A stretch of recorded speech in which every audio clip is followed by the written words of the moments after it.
Hi, this is my first video. My name's Andy. This is a video about a car that's come into under my care. This car was bought accidentally about 12 years ago by my dad. Put a bid on eBay and nobody bidded against him, so he ended up with it.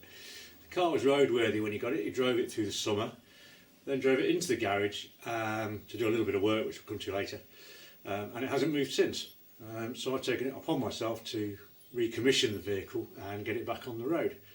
So what we're going to do to start off with is just have a little bit of a walk around, looking at the car and seeing what problems it's got.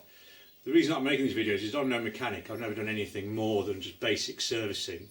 And there wasn't that many video guides out there on what to do with a vehicle of this particular type to get it recommissioned for the road. So I thought I'd do some videos just to try and give an insight as to how a mechanical thicko like myself would go about getting a vehicle like this back onto the road. So, enjoy.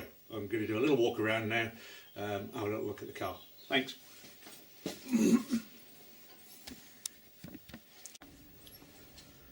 Okay, so when the vehicle when I first looked at it, it was full of junk. I've emptied most of that out now, but as you can see, there's still a few bits left in the boot.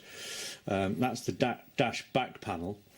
Now, the reason that the vehicle was taken off the road originally was because it's a Mark I 1967 Triumph Vitesse with the 2-litre engine, but it has a Mark II dash on it, and that was causing some problems that the ignition switch was rotating on itself. So the plan was to take out the Mark II dash panel and replace it with the correct Mark I. However, as you can see from here, the dash panel that we got, or my dad got, is pretty knackered. It's not really going to be usable, so that's a problem that we're going to have to resolve a little bit further down the line. Try and sort that out. So you can now see that the dash has been completely stripped out and the wiring's all jumbled up there. No idea what any of those are or where any of the gauges are, so that's going to take quite a bit of sorting out.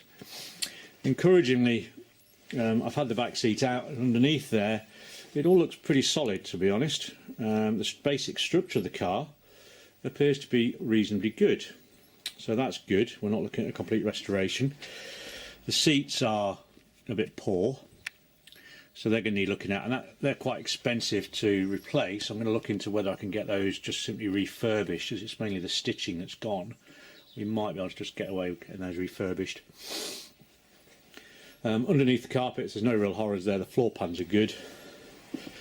There's a little bit of corrosion just around here somewhere. I noticed a little bit, but it looks to be mostly sort of surface type corrosion just along here, so hopefully that won't be too difficult to overcome. Scuttle panel is good. I have noticed that behind the heater matrix there is quite a bit of corrosion, and there's even some holes in there, so that's going to have to come off at some stage and be reworked, and that's going to be a bit of a challenge, as I've never done any fabricating work before. But that's a little joy that we can save up for later. It's not needed for actually getting the car back on the road. Plan is to completely replace all the ignition components. As you can see, they're in bits at the moment. Haven't tried turning the engine over yet. It drove into the garage and it's had the cylinders bores filled with oil, so it should turn over. It's a little bit difficult getting in there because of the fan and the radiator rather. It's actually going to need to be done at some stage just to see what we're dealing with. As you can see, the inner wings, which is another area where they tend to rust, are all very good. So the actual structure of the car looks to be pretty reasonable. Not too shabby. Now, it has had some work done at some point. There's a little bit of spray over in some places, so something's been done with it at some stage. But in terms of things like the A-pillars and the bulkhead, it looks to be reasonably sound. That's not the original chassis plate on there, which is one of the things that makes me think it's probably been refurbished at some point. The wheels are not terrible but not great, so they're going to be refurbished. Can't afford new ones. All we've got on a budget is this, so they're going to be refurbished. And all of the brakes are going to be redone. Shock absorbers don't look too bad. I want to redo the bushes because they look a little bit ropey. So I'm planning on doing some poly bushes to those. In terms of the underneath of the car, I don't know how well this will come out on a video, but we'll have a little bash. It looks reasonably solid. Not too bad at all, really.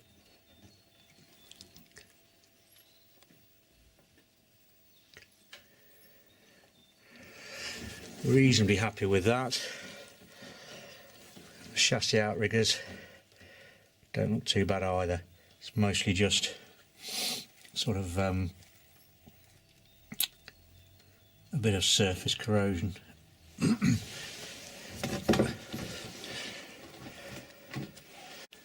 Moving around the other side of the car. Unfortunately, there's been some bodywork damage whilst it's been in the garage. It's a dent and a fairly deep scratch there. Same on this door. It looks as though there's some filler underneath there, and I suspect the two door bottoms have probably been replaced at some point. In terms of the brakes, this side I've already done, and the next video will be how to strip down and rebuild the brakes, having had the benefit of doing one side. And I'd always recommend that you do one before the other, because I did need to reference quite often the other side to work out how to put it all back together again. Bushes, as I say, not terrible, but they will need replacing. Shocks I'm probably going to keep as they are. As I said, chassis all looks reasonably sound. Go underneath the other side here. Yeah, a little bit of surface rust, but nothing really terrible.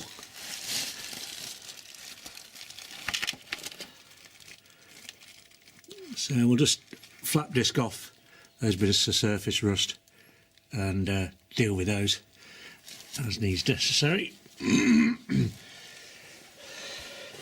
So that's it. Have a look at the interior from this angle, so you get an idea of what that's like. You can see that damage to the seats. It's just split around here, and the same on the other side where that screwdriver is.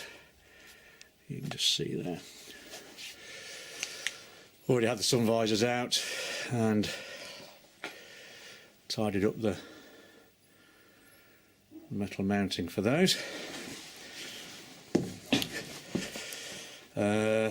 Slave and master cylinders will all be redone at some point as well as part of the rebuilding. Front suspension, trunnions will need to be done, and all the bushes will be polybushed. Top and bottom trunnions, again, not too bad in there, not too shabby, needs a bit of a clean, but apart from that it's not too bad at all, really. Reasonably happy with all of that. Wheels, as I said, need to be refurbished, and there's the front there. Bonnet's in good condition. Let's pop it down so you can see. Need some new springs on there. But yeah, the front is looking not too shabby, apart from all the wiring that's spewing out of it.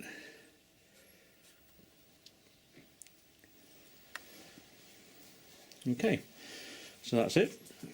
Next video, hopefully, dismantling and putting the brakes back together.